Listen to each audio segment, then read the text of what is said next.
Good morning, children.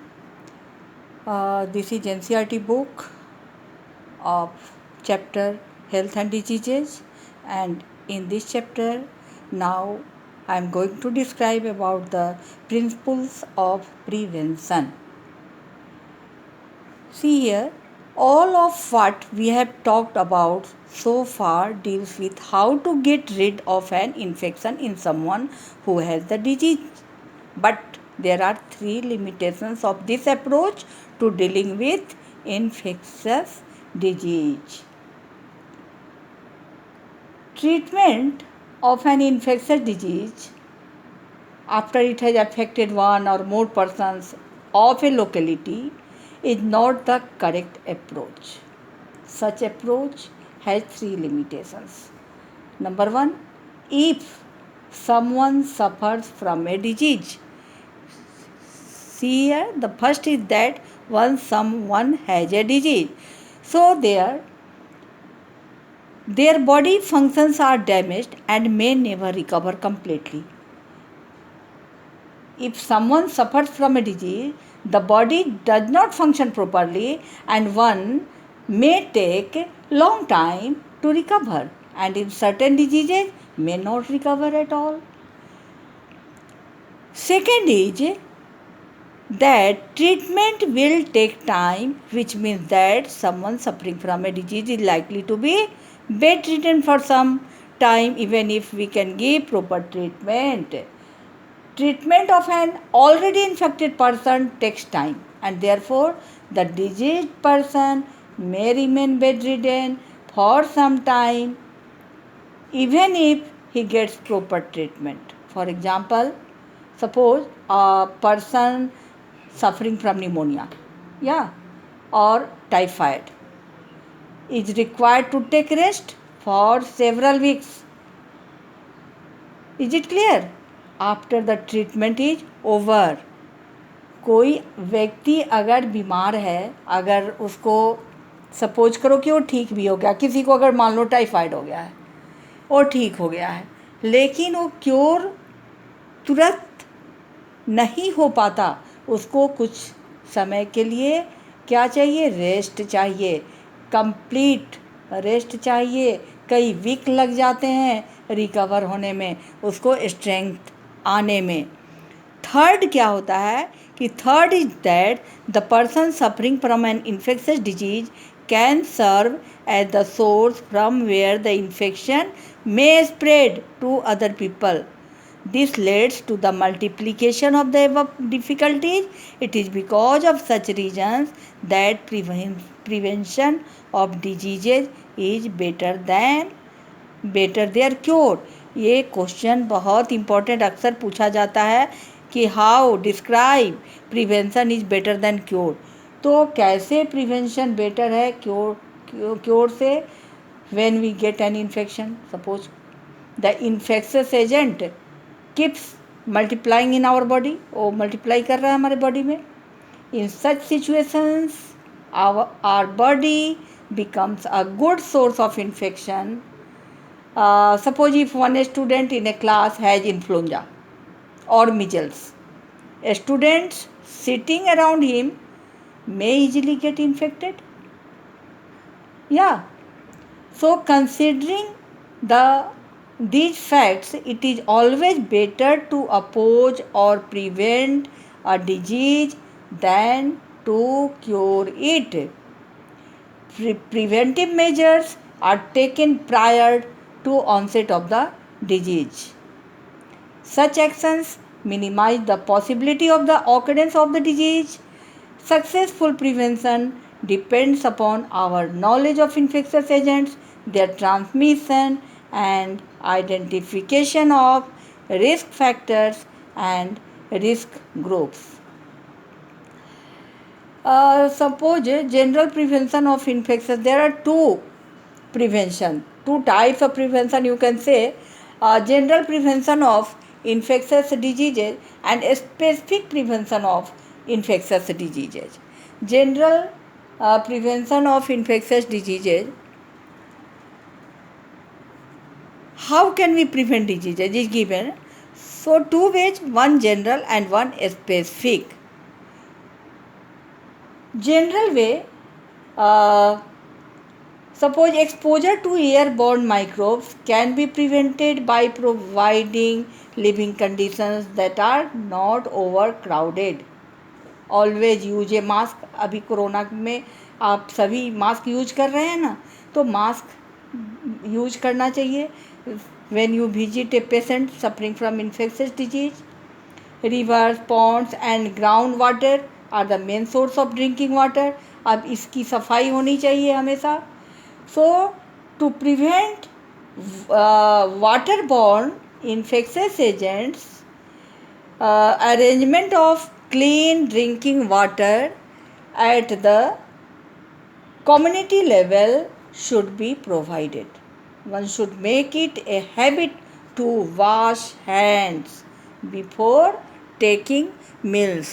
जब भी आप खाने जाते हो तो खाने से पहले हाथों की सफाई साबुन से या फिर लिक्विड सोप से बहुत ज़रूरी है कर लेना, ताकि आपके जर्म्स जो हाथ में हो वो क्लीन हो जाएं.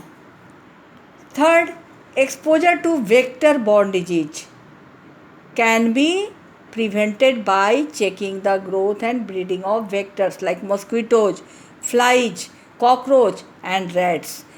ये जो हैं रैट्स, मॉस्क्वीटो, फ्लाइज, कॉकरोच, ये भी बच्चे बहुत बहुत बीमारियों को फैलाने में मददगार होते हैं. ठीक है, तो हम लोग को अपने सराउंडिंग को साफ़ रखना चाहिए, यानी कि स्प्रे करना चाहिए, फ्यूमिगेशन होना चाहिए. हाइजीनिक कंडीशन साफ़ सुथरा रखने से क्या होगा कि वेक्टर बॉर्न डिजीजेज नहीं होंगे, मलेरिया नहीं होगा. मॉस्क्वीटो नेट यूज करना चाहिए. बहुत सारे प्रिवेंटिव मेजर्स हैं जो कि बचा सकते हैं हम लोग को इन्फेक्शियस डिजीज से.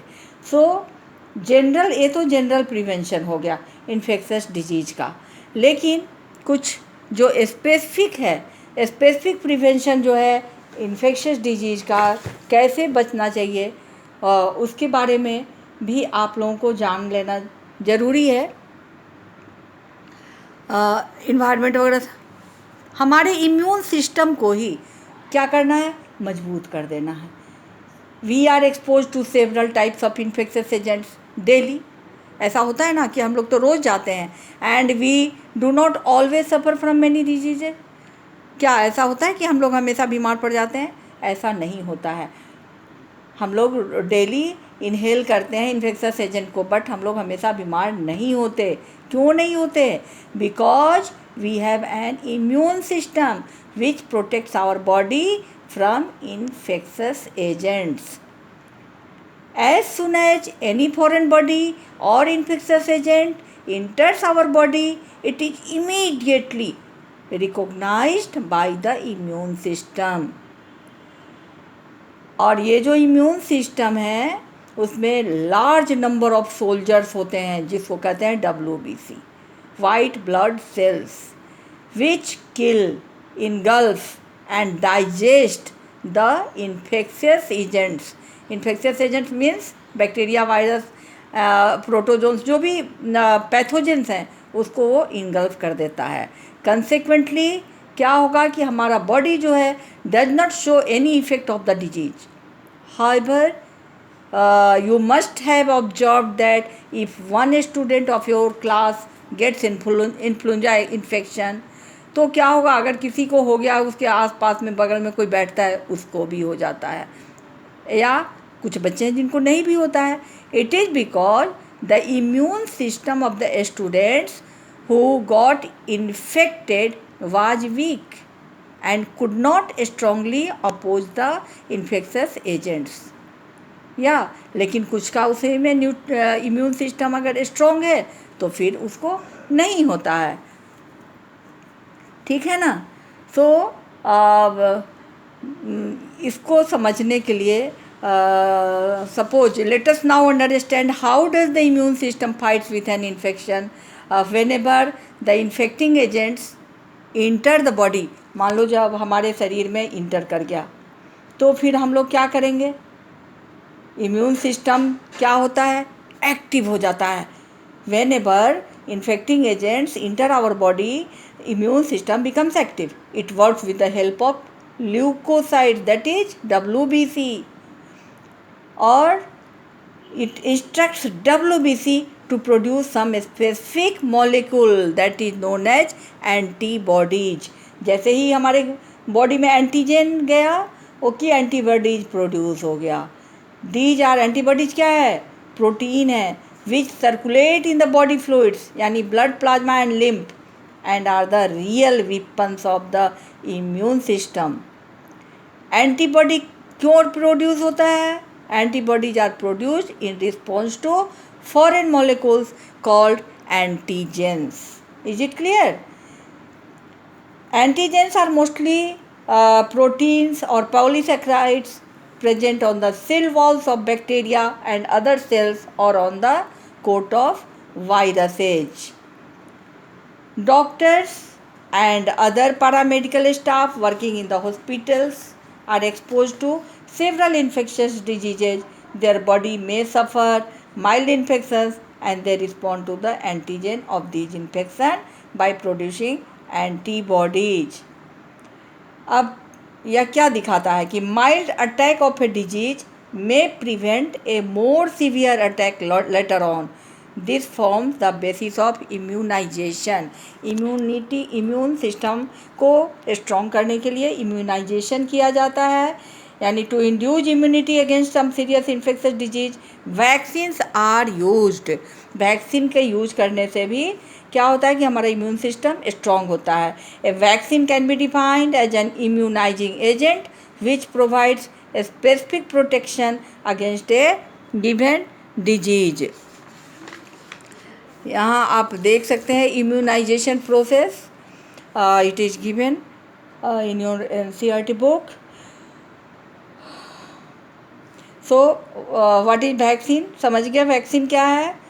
Vaccine can be defined as an immunising agent which provides a specific protection against a given disease. Vaccines contain dead or weakened pathogenic agents or their products. Inoculation of a vaccine into the body of an individual is known as vaccination. देखो क्या था, सबसे पहले Edward Jenner यहाँ देखिए, अब जो है स्मॉल पॉक्स नहीं होता है. These days there is no smallpox anywhere in the world. But as recently as 100 years ago, smallpox epidemics were not at all uncommon. In such an epidemic, people used to be very afraid of coming near someone suffering from the disease since they were afraid of catching the disease. However, there was one group of people who didn't have this fear. These people would provide nursing care for the victims of smallpox. This was a group of people who had had smallpox earlier and survived it, although with a lot of scarring. यहाँ देखो, अगर वो ये लोग जिनको पहले से smallpox already हो चुका है, उन्हें डर नहीं होता है. वो क्यों? वो नहीं डरते थे कि मुझे हो जाएगा, क्योंकि एक बार अगर किसी को हो गया तो उनके बॉडी में एंटीबॉडीज ऑलरेडी प्रोड्यूस हो जाता है, जो कि दोबारे नहीं हो सकता है, वो किल कर देता है. दोबारा इंटर किया अगर वायरस या बैक्टीरिया जो भी पैथोजेंस हो. In other words, if you had a smallpox once, there was no chance of suffering from it again. So having the disease once was a means of preventing subsequent attacks of the same disease. This happens because when the immune system first seen as infectious microbe, it responds against it and then remembers it specifically. Children, so vaccination is very important for